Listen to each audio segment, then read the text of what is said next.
ఆత్మరక్షణ విద్యలో మాత్రమే కాక అష్టమహాసిద్ధులలో ఒకటైన పంచభూతాలను అదుపు చేయగల వశీకరణ విద్యలోనూ ఉద్దండు బోధిధర్ముడు. తన గురుమాత ఆదేశానుసారం బోధిధర్ముడు ఒక సుదినాన చీనా దేశానికి బయలుదేరాడు.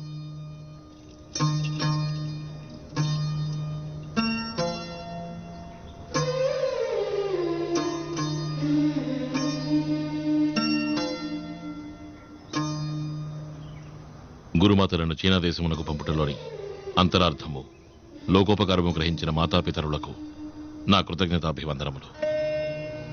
ఇది నేను వ్రాసిన బోధి సంహిత తగు సమయంలో సమాజానికి మార్గదర్శకమవుతుంది.